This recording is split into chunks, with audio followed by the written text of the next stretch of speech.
Hello student, good morning. कैसे हो आप सब? आप सबका एक बार फिर से स्वागत है आपकी अपनी ऑनलाइन क्लासेस में। तो आज हम करेंगे dual nature of matter and radiations की नेक्स्ट क्लास। तो अब तक आपने देखा, जैसे टीवी पे कोई नया धारावाहिक शुरू होता है ना, तो उसमें क्या होता है कि अब तक आपने देखा कि इसने ये किया, इसने वो किया, इसने वो किया, और अब आगे। तो अब तक आपने क्या देखा? अब तक आपने देखा कि इफेक्ट ऑफ, हमने हालवाच एंड लेनार्ड एक्सपेरिमेंट किया था, जिसमें एक मेटल प्लेट पे लाइट रेडिएशंस गिरती हैं, इलेक्ट्रॉन्स बाहर निकलते हैं, तो लाइट की इंटेंसिटी का करंट पे क्या इफेक्ट होता है। तो क्या आया था आपके पास? Effect of intensity. तो क्या देखा हमने? Effect of intensity, effect of intensity. अब बात करें कि what is mean by the intensity. Intensity होती क्या है? तो इंटेंसिटी जो है वो किसे कहेंगे? Amount of light falling on a surface per unit area. एक यूनिट एरिया पे गिरने वाली लाइट क्या कहलाएगी? इंटेंसिटी। या नंबर ऑफ फोटोन, फोटोन्स की संख्या ज्यादा होगी तो फोटो इलेक्ट्रिक करंट भी ज्यादा होगा। Effect of intensity. तो इंटेंसिटी का क्या इफेक्ट था करंट पे? इधर इंटेंसिटी एक्स एक्सिस में यदि हम इंटेंसिटी लें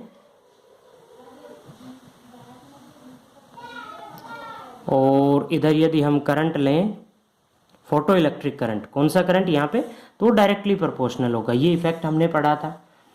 नेक्स्ट पढ़ा था आपने कि इफेक्ट ऑफ, किसका इफेक्ट?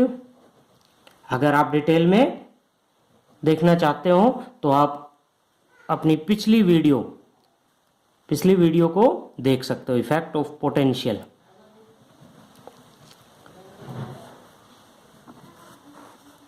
पोटेंशियल का क्या इफेक्ट होगा? तो पोटेंशियल का जो इफेक्ट है वो क्या होगा? हमने क्या पढ़ा था कि जैसे हम फोटो एक्सपेरिमेंट के अंदर पोटेंशियल इंक्रीज करते हैं, तो पोटेंशियल जब इंक्रीज करेंगे तो करंट इंक्रीज होगा और एक स्टेज पे आके सैचुरेट हो जाएगा, करंट सैचुरेट हो जाएगा। This is called saturation current. अब उसको नेगेटिव करेंगे तो जीरो करंट कहां पे आएगा? नेगेटिव पोटेंशियल पे। Negative potential, this is called cut off potential, जहां पे करंट जीरो आता है। तो यहां से ना स्टार्ट करके हम थोड़ा सा इसको ऊपर से स्टार्ट करेंगे। This point is called negative potential, यानी कि cut off potential. Cut off potential किसे कहेंगे? जहां पे फोटो इलेक्ट्रिक करंट जीरो हो जाए, वो क्या कहलाएगा? आपका कट ऑफ पोटेंशियल। ओके, आज हम स्टडी करेंगे नेक्स्ट, आज हम स्टडी करेंगे effect of potential, effect of potential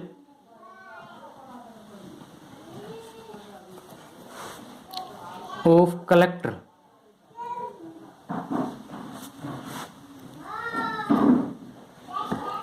collector plate on photoelectric current, photoelectric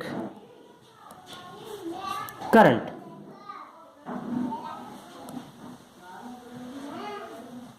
तो देखिए, पिछले में हमने पोटेंशियल का इफेक्ट पढ़ा था फोटो इलेक्ट्रिक करंट पे, लेकिन अब हम क्या पढ़ेंगे कि current at different frequencies, at different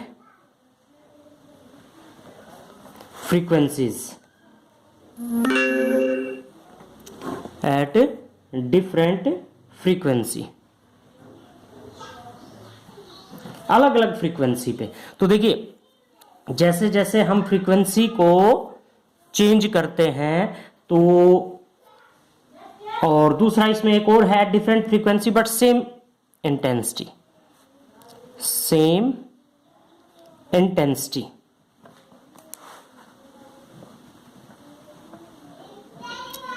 intensity same रखें तो फ्रीक्वेंसी का क्या इफेक्ट होगा? फ्रीक्वेंसी जब बढ़ाते हैं तो उस सिचुएशन में, तो देखो सबसे पहले तो आपको फ्रीक्वेंसी के बारे में पता होना चाहिए कि फ्रीक्वेंसी का क्या इफेक्ट होता है। The minimum frequency below which there is no emission, minimum frequency below which there is no emission. Light radiations की यहाँ पे पढ़ते हैं कि लाइट रेडिएशन जो गिर रहे हैं इनकी एक पर्टिकुलर फ्रीक्वेंसी होती है, इससे नीचे यदि हम इन लाइट रेडिएशंस की फ्रीक्वेंसी ले आए तो इस मेटल प्लेट से एक भी इलेक्ट्रॉन बाहर नहीं निकलेगा। और this minimum frequency is called threshold frequency. Important definition है थ्रेशोल्ड फ्रीक्वेंसी किसे कहेंगे? Threshold frequency mu not letter से डिनोट करते हैं। The minimum frequency below which there is no emission, the minimum frequency below which there is no emission is called threshold frequency. उसको हम क्या कहते हैं? Threshold frequency. ओके, तो यहाँ पे थ्रेशोल्ड फ्रीक्वेंसी के बारे में हमने पढ़ा। अब कहते हैं कि वो फ्रीक्वेंसी चेंज करें तो क्या इफेक्ट होगा फोटो इलेक्ट्रिक करंट पे। तो आपको बता दें कि फोटो इलेक्ट्रिक करंट पे कोई इफेक्ट नहीं होता है। किसका नहीं होता है? फ्रीक्वेंसी का। कि एक बार थ्रेशोल्ड फ्रीक्वेंसी पे इलेक्ट्रॉन बाहर निकल गया, आगे कोई इफेक्ट नहीं है। तो इसमें यदि हम ग्राफ प्लॉट करना चाहें तो ग्राफ क्या कहता है, तो ध्यान से देखिए। तो देखिए किस तरह से है आपका, मान लीजिए ये है आपका पोटेंशियल, ये है आपका पोटेंशियल। तो जब हम पोटेंशियल इंक्रीज करते हैं μ1 फ्रीक्वेंसी पे, तो μ1 मान लीजिए ये μ1 फ्रीक्वेंसी है, तो यहां पे करंट फिर सैचुरेट हो गया, इधर करंट सैचुरेट हो गया।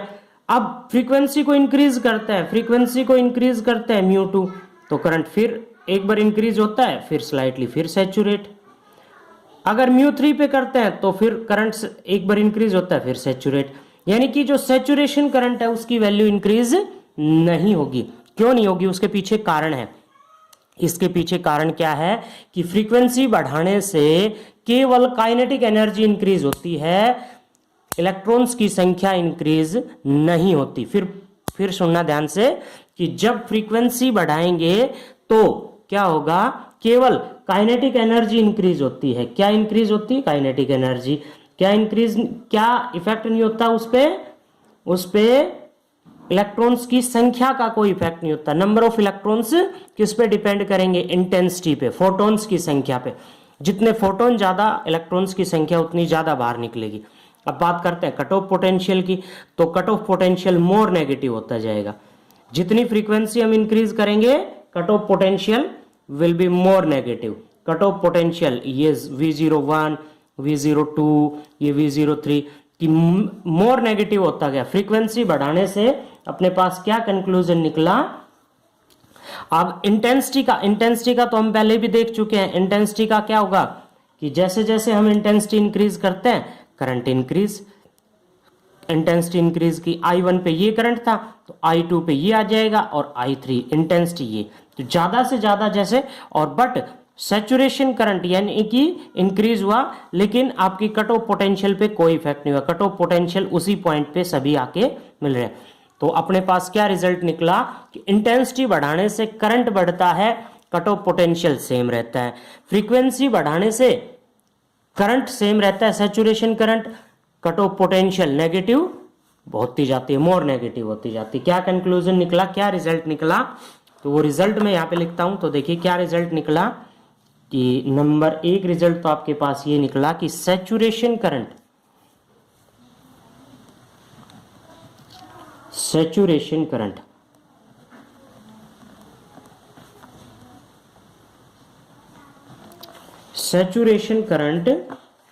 will be directly proportional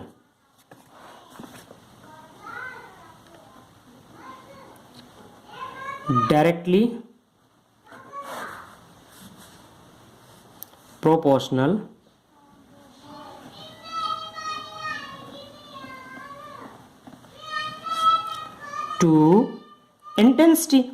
saturation current किसके डायरेक्टली प्रोपोर्शनल हो गया? Intensity of light radiation. Intensity की, लाइट रेडिएशन जो मेटल प्लेट पे गिरती है उसकी इंटेंसिटी, ठीक है। But do not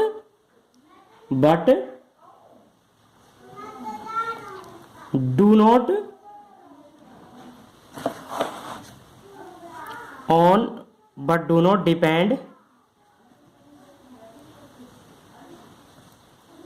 but do not depend on frequency.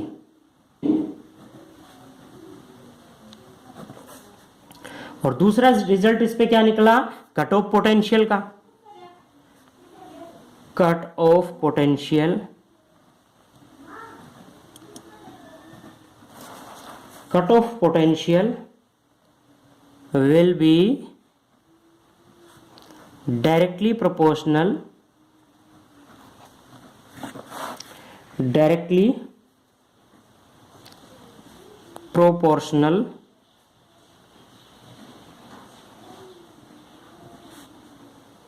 to frequency।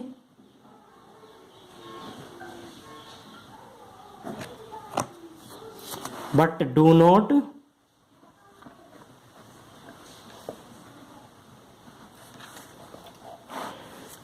depend on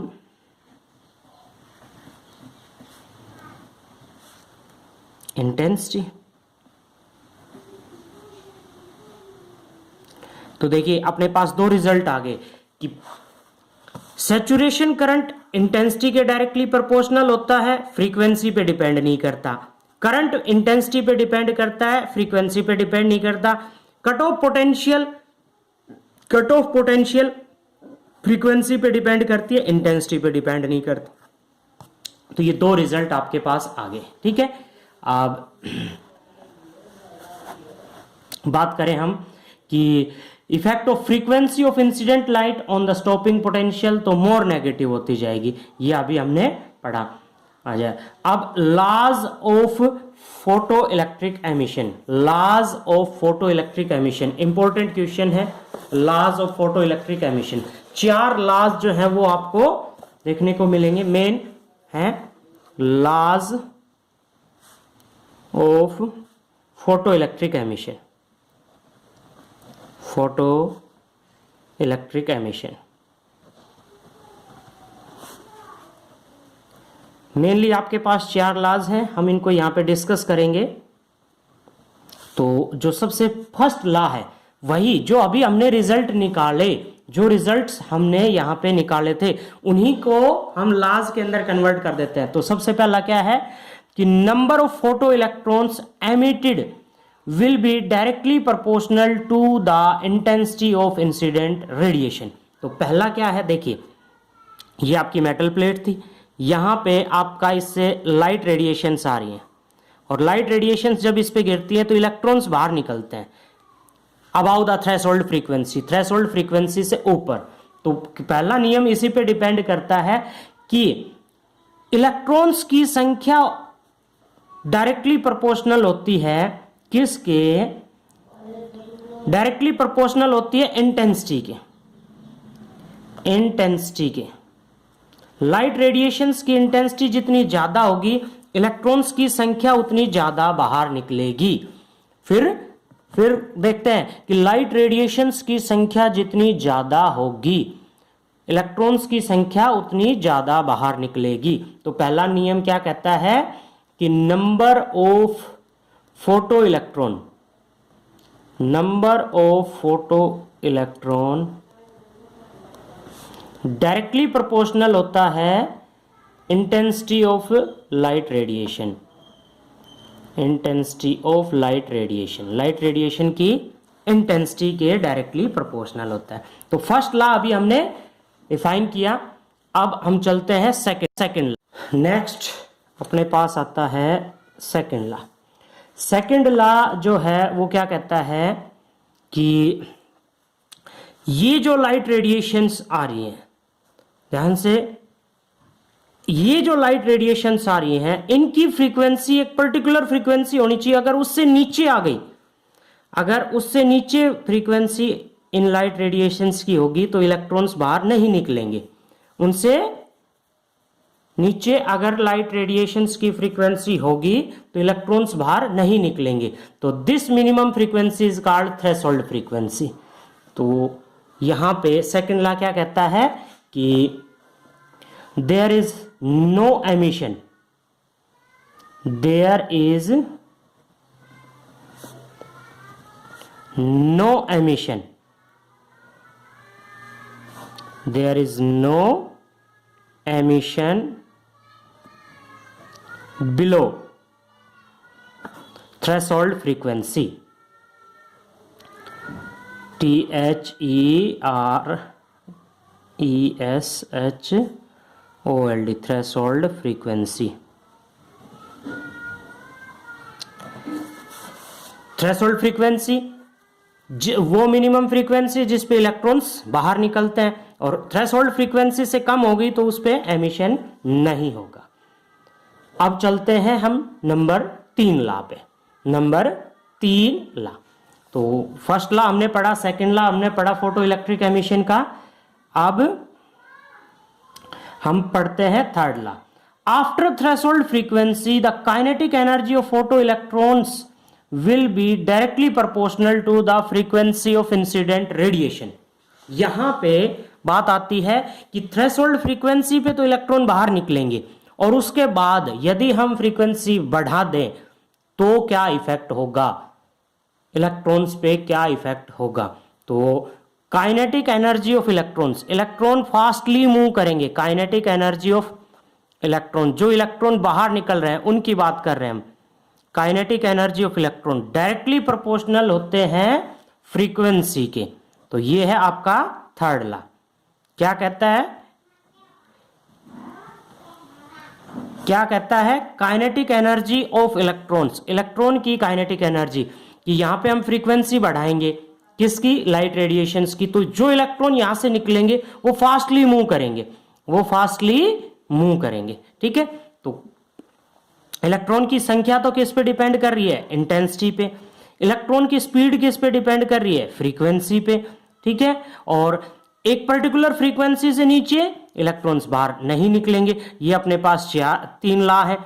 number 4 पे, नंबर 4 पे कौन सा लॉ आता है, ये कहता है कि सिंपल सा है कि यहां से लाइट रेडिएशंस चले, इससे टकराए, टकराते ही इलेक्ट्रॉन तुरंत बाहर, कि देर इज नो टाइम, यानी कि this is a instantaneous process है, तुरंत इलेक्ट्रॉन्स बाहर निकल जाएंगे। कितने सेकंड में, 10⁻⁻7 सेकंड के अंदर, 1 सेकंड के भी लाखवें हिस्से के अंदर इलेक्ट्रॉन्स बाहर निकल जाएंगे। तो क्या कह सकते हैं, there is no time lag.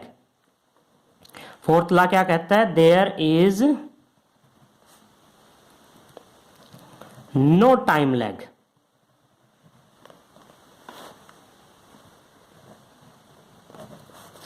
No time lag between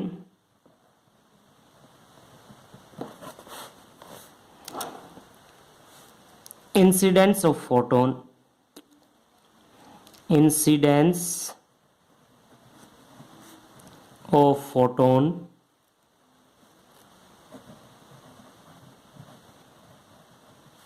and emission of electron।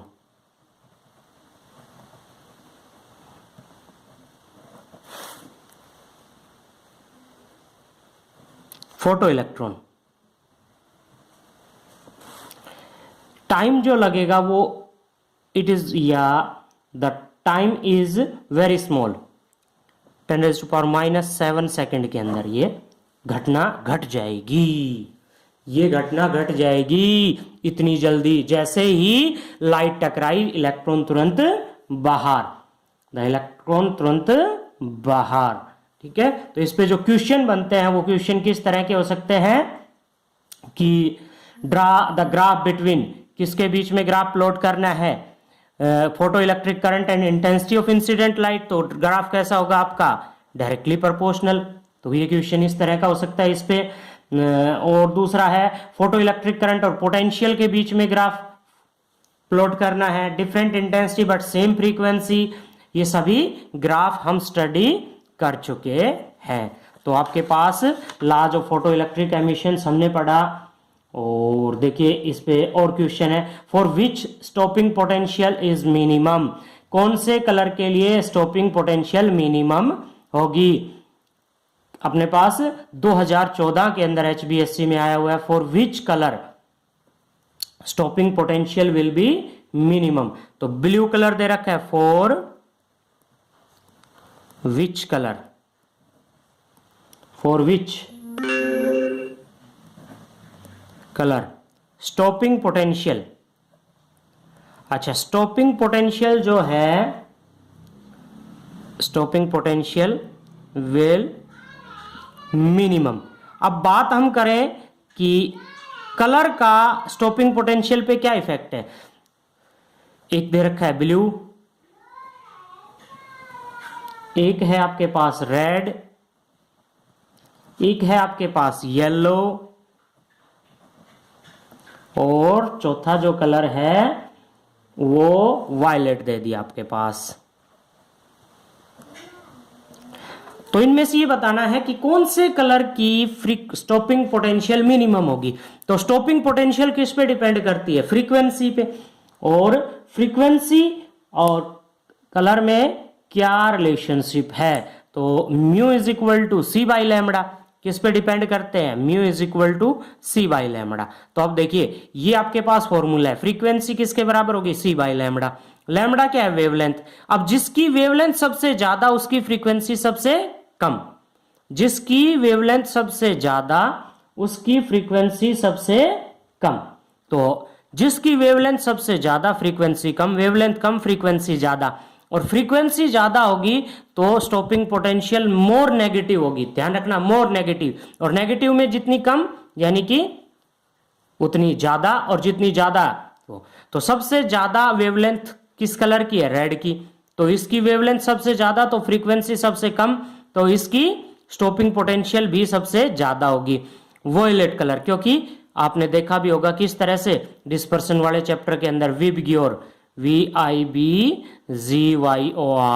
तो सबसे ज्यादा वेवलेंथ रेड कलर की और सबसे कम किसकी, वोयलेट की। तो वोयलेट कलर जो है वो सबसे कम वेवलेंथ का है, तो उसकी फ्रीक्वेंसी ज्यादा, मोर नेगेटिव यानी कि स्टॉपिंग पोटेंशियल मिनिमम। ओके, तो इस तरह के क्वेश्चंस आपके पेपर में आ सकते हैं। तो नेक्स्ट हम पढ़ेंगे आपके पास कि आपके पास आइंस्टीन फोटो इलेक्ट्रिक इक्वेशन है, explanation the laws of photo electric emission है, डी ब्रोगली हाइपोथेसिस है। ये हम नेक्स्ट वीडियो के अंदर पढ़ेंगे। ओके।